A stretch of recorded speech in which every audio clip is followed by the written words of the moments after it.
Today, we're talking about cancer, not the most fun topic. Everyone here has been affected by cancer, either personally or someone that they know or love. And it's scary. I have so many patients who are worried about getting cancer, or I have some patients who have had cancer and want to do everything in their power to make sure that it doesn't come back. And then others are worried because maybe they have the gene for certain cancers. So no matter why you're worried about cancer, this talk is for you. And today's talk is really about understanding that there are certain lifestyle changes that can be made to lower your risk of getting cancer. If you already have had cancer, there are some changes that you can help to minimize the risk of the cancer coming back. I'll show you the things that you can do today, right away, to start lowering the risk of getting cancer. Now, notice that I said minimize the risk, lower the risk. It didn't say I have the cure for cancer or that I can guarantee prevention. The name of the game is minimizing risk. That's why we wear a seatbelt, right? It minimizes the risk of dying in a car accident, but it doesn't prevent all death or fix the crashes once they've happened. Here's another example that we kind of all know when it comes to lowering risk is that we all know that smoking increases your risk of lung cancer. Never smoking doesn't mean you will 100% prevent lung cancer, but it certainly reduces your risk. So everything we talk about today is about risk reduction.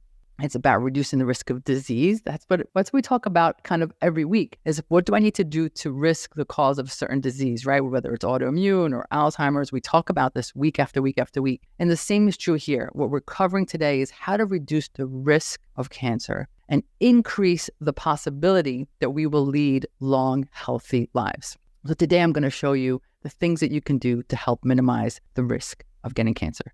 So before we dig in, I always like to let you guys know how to reach me and my team. We're called The New Method because you always knew there's a better way. And we're on every platform: Instagram, YouTube, TikTok, Threads, Facebook, of course, a website. So wherever you are, if you send us a message, someone will get back to you. And if you are watching us on YouTube, don't forget to like and subscribe. If you're listening on the podcast, I'm wearing a white sweatshirt today and my hair looks great. So let's dig in now that we have all that covered.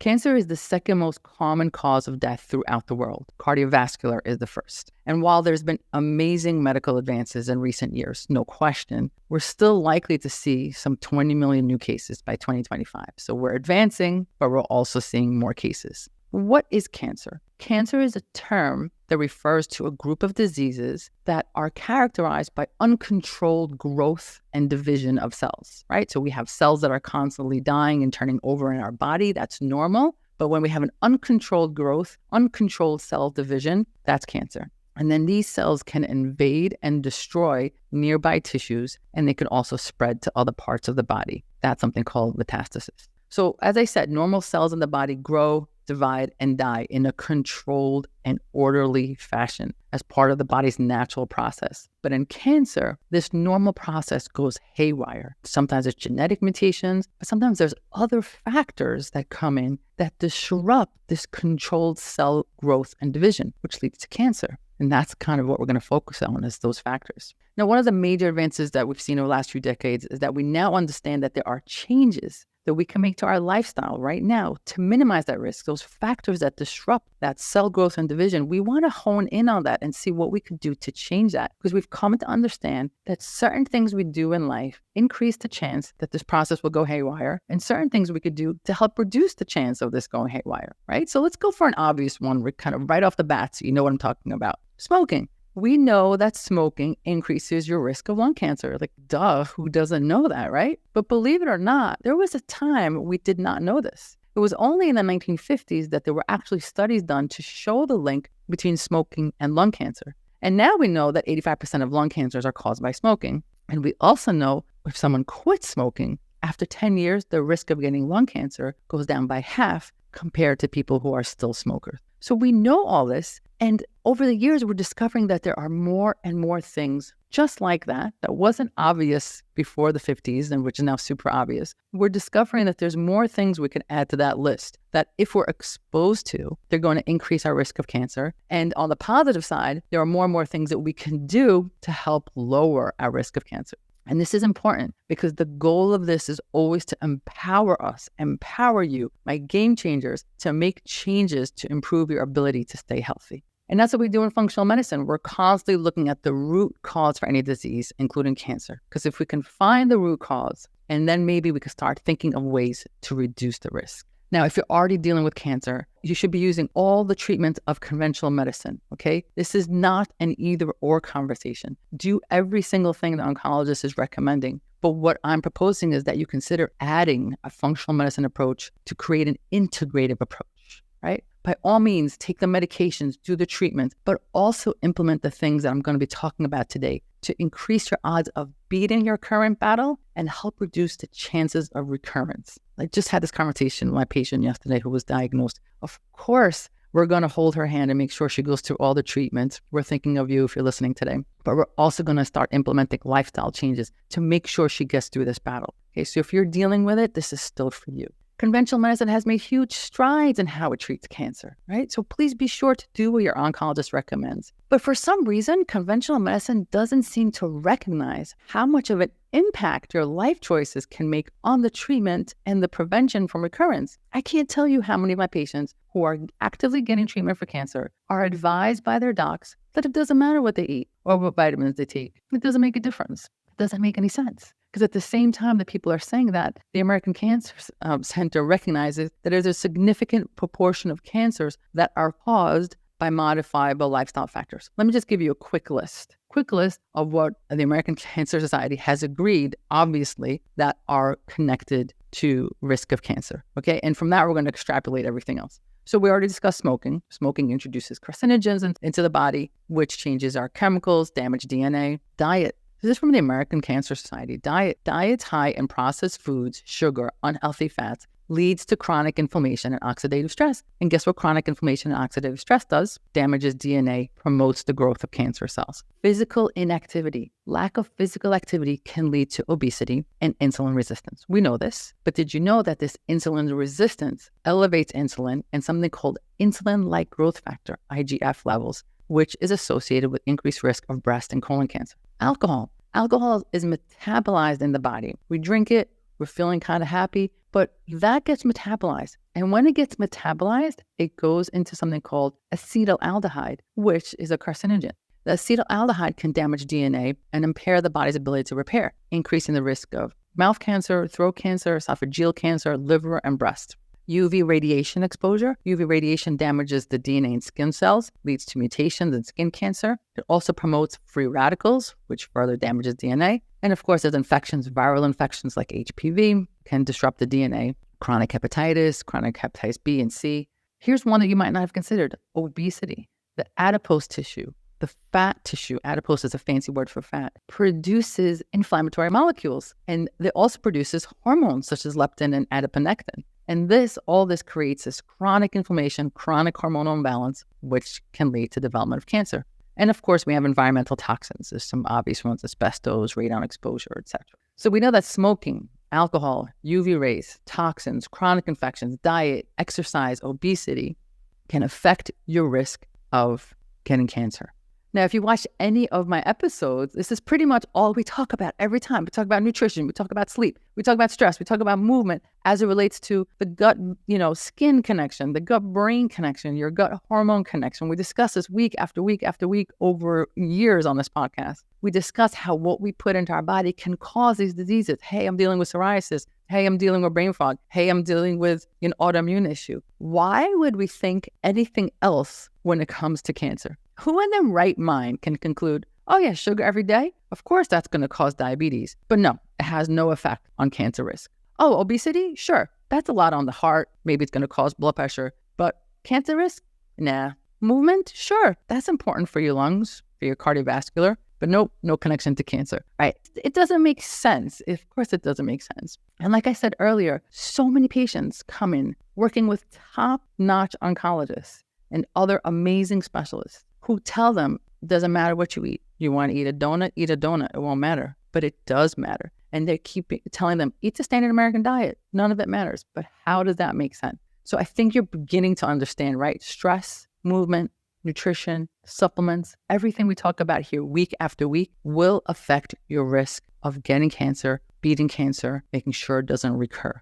So let's break it down a little bit. Stress. I want to start with stress this time. I often start with nutrition because so many of my patients save this part for last, right? They'll do the elimination diet, they'll take the supplements, they'll do the intermittent fasting. but they won't get out of the stressful job or the very bad relationship. They will stay in rough situations thinking that's not affecting their health. This will not work. Stress is linked to so many diseases, including cancer. Now, we're not talking about stress before an exam or a speech, right? We're talking about this chronic, no end in sight stress. This can weaken your immune system, leaving you open to diseases like cancer. So it's critical that your stress is addressed. And if your stress is not something that you can leave, right, taking care of a family member, then it's critical that you learn how to manage its effect. You're right, it might not be realistic to leave a stressful situation. We're taking care of our kids, we're taking care of our parents, we're the sandwich generation for many of us. But if we can't leave the stress, we have to learn how to manage it so it doesn't manage us. So that means meditation, breathing, taking a walk, whatever it looks like for you, but really accepting that stress can make you sick, not on a theoretical level, like truly, truly, truly on a molecular level.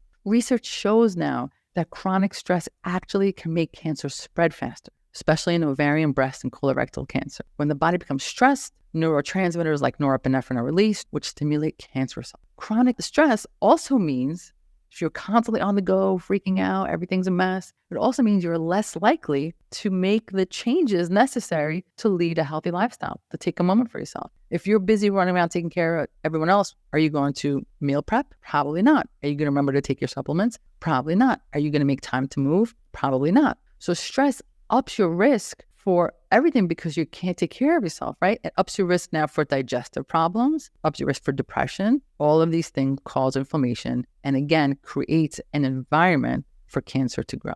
Fix your stress first or along with the rest of the advice that I'm going to give you. Don't leave it to the end. It's not optional. You have to take care of it. You really do.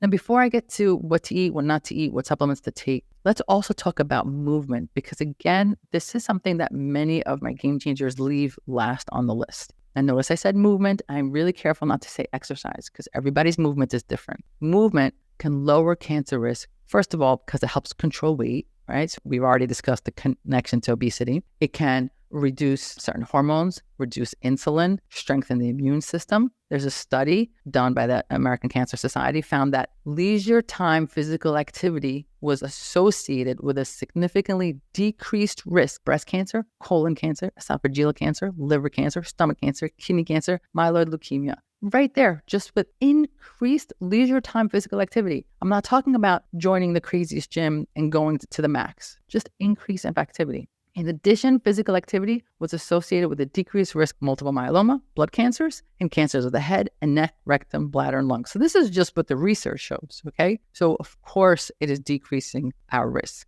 And it also boosts quality of life if you're undergoing cancer treatment because you'll have improved energy. Also, exercise and movement helps repair your mitochondria, which is super important. Exercise and movement reduces your risk of recurrence of cancer. So we're talking about, in some studies, reducing the risk of recurrence by 50% just by adding some movement. How much movement is debatable. I know a lot of the research talks about 30 minutes of a brisk walk 5 days a week. And that's great for some people. For some people, that's a little too easy, 30 minutes of a brisk walk. And so I say, don't downgrade yourself. Go to where you're comfortable. But for some people, that's really, really hard. They can't walk 30 minutes every day because of other issues going on. So that's okay. Go to where your comfort zone is. Go to where it doesn't deplete you. And then every day you try a little bit more. Whatever that looks like is 100% accurate. And no matter what you're doing, it's better than not doing anything at all. Don't forget that, okay?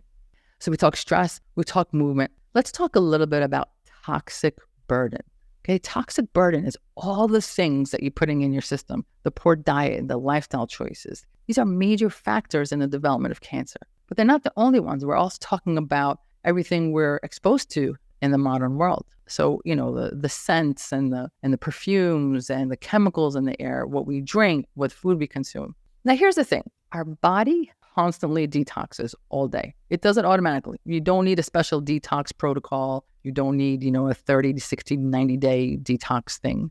Your bodies are constantly, all day long, taking in toxins. You're touching it, you're breathing it, you're drinking it. You're constantly taking in toxins, and it's constantly detoxing. It's a process called biotransformation, phase 1 and phase 2, and it just does it all day long. That's how it manages drugs, alcohol, medications, but also carcinogens, free radicals. It's just constantly accepting and cleaning up, accepting and cleaning up. And it does it all day long in the background without you even knowing. But our system has limitations. It can only handle so much. So much, too much of it is just too much. Part of the conversation is limiting your exposure to a chemical. Being around a scent once in a while is fine, but maybe being every single day exposed to, high levels of perfumes would be too much. So some limited exposure to a chemical or a drug is fine, but longer exposure will be too much to handle.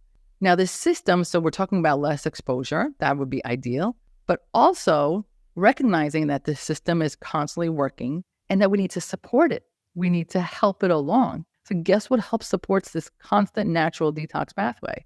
What you eat, how you move, hydration, reducing alcohol, reducing your caffeine, making sure you sleep, reducing your stress. And of course, there's some supplements that we'll talk about. What the point is that everything we've been talking about, the diet, the movement, all that is also, it's not just how else is it reducing like your risk, because it's also helping your natural detox pathway work, right? So if you have a factory and its job is to constantly take the toxins from the world and repackage them and take them out into your bowels or your urine, if you have this factory and you don't attend to the factory, you don't make sure that it has all the tools and that it's, functioning properly, and you just ignore it, how well do you think it's going to work? It's not going to work well, right? We have to talk about giving the support necessary for this natural detox pathway to work so that as we're assaulted with these constant carcinogens, our body can clear them. So everything we talk about helps that as well. Now we could talk a little bit about nutrition, because you know by now that there's no more powerful medicine than what's on your plate. I did a whole episode on, food is either medicine or poison and nothing in between. You can check that out. And what you need to think of is, what is your plate full of? Is your plate full of chemicals that adds to your toxic burden, forcing your detox pathways to work harder? Or is your plate full of nutrients and vitamins and minerals that will help your body detox and recover and repair? Every plate is a choice. And if you're worried about cancer or are already battling cancer, why would you give your body more to deal with? Why would you ask your body to manage processed foods loaded with chemicals that the body doesn't need? Remember that factory I told you that's constantly working? Why would you overtax it? Why would you add sugar and inflammatory foods, your body needs to contend with? It's already doing so much. Why add to it? Instead, you want to focus on getting the rainbow on your plate. Those colors in your food, they're actually phytonutrients. They're chemicals that your body needs in order to help function. And we also need protein to help us heal and good fats to help us repair. So what decision are you making on your plate? A decision that makes it harder to overcome cancer, or a decision that makes it easier to either overcome or prevent? Now, a quick word about sugar. When there's a term there, it says sugar feeds cancer. I want you to know that this is not a metaphor. We're being quite literal. There are actually several ways that sugar can do that. We'll just go over a few. It causes inflammation. Inflammation is a breeding ground for diseases like cancer. It raises insulin, and we talked about insulin like growth factor, which has been connected to cancer. And cancer requires a lot of energy. Remember, all these cells dividing, they require a lot of energy. So what do you think happens when you feed a lot of high glucose consumption? It gives it the gas it needs to grow. There are so many more connections between sugar and cancer. But the bottom line is, anyone says it doesn't matter what you eat, go ahead and have your donuts, has it wrong on a biochemical level. This is not like philosophical. On a biochemical level, it is affecting you. Let's talk a little bit about obesity also. The American Society of Clinical Oncology estimates that obesity is going to overtake smoking as the number one cause of cancer worldwide. Okay? Overtake smoking. So it's going to be more dangerous than smoking in terms of cancer. Why? It creates a hormonal imbalance. Obesity often comes with a higher level of estrogen, making it higher risk for breast, endometrial, and other cancers. Obesity is this constant chronic inflammation. This inflammation causes DNA damage over time. We discussed that obesity results in insulin resistance, insulin-like growth factor. The fat tissue, the adipose tissue, promotes unwanted cell growth and contributes to cancer development. Obesity causes oxidative stress, which means there are more free radicals that can create more damage. So again, managing your stress, changing your nutrition, adding movement to your life, they're all going to affect you biochemically and helping reduce your risk of cancer, battling cancer if you have it, and preventing recurrence. Now, a quick little life hack when it comes to decreasing risk. We've talked about the general things, but one thing you can add right away is intermittent fasting. And I have a whole video out there how to do intermittent fasting and what it does and why it helps. But I want you to know that intermittent fasting is a huge player when it comes to cancer. We know that fasting lowers inflammation.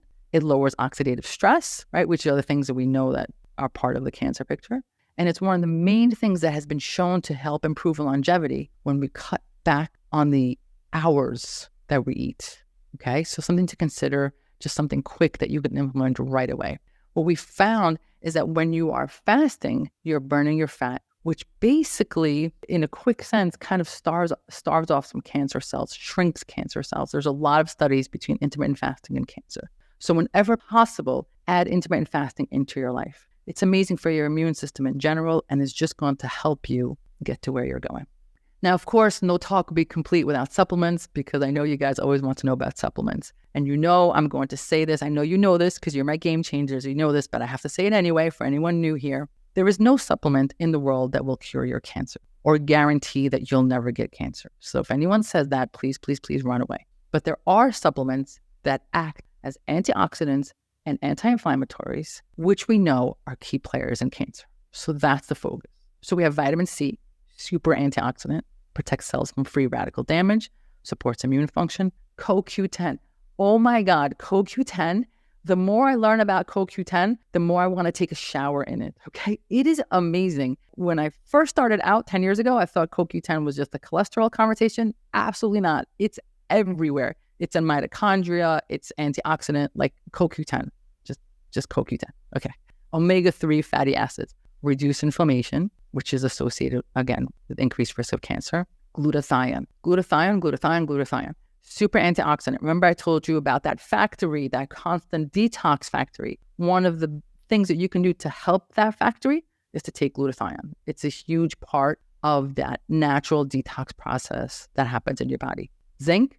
Zinc is essential for immune function, essential for your thyroid, helps maintain DNA integrity. Selenium, same thing. And then vitamin D. You just cannot walk around with low vitamin D and just be like, yeah, I've always been low. Yeah, of course you're low, sis, because you're not taking it. You have to take it. Oh, I took it and the vitamin D got better. And then I stopped taking it and it went down. What do you think is going to happen? What did you think was going to happen? You have to keep taking the vitamin D forever. Okay? You have to keep taking it. You need it. So here's the bottom line. We know that a huge number of cancers are influenced or caused by our environment. And our environment means what we eat, what we drink, how our modifiable lifestyle factors. That's what I mean by environment. This means there is so much in our hands that we can do to decrease our risk of getting cancer, helping us if we're battling it, and decreasing our recurrence. And again, I'm saying decreasing. There's no 100% guarantees in this, but decreasing risk is really what it's about. Reduce your stress. Get moving, whatever movement looks like for you. Pay attention to toxins in the environment. Change your nutrition. That doesn't mean you have to go on a crazy diet. Change your nutrition. Add the right supplements. Take control of your health and make your body an unwelcome place for cancer. As always, if you want to work with me and my team, we are called the New Method because you guys always know. You knew there's a better way. You could reach us at the New Method everywhere, newmethod.com, everywhere. Remember, you are a game changer because you always knew there was a better way. I'll see you guys next week.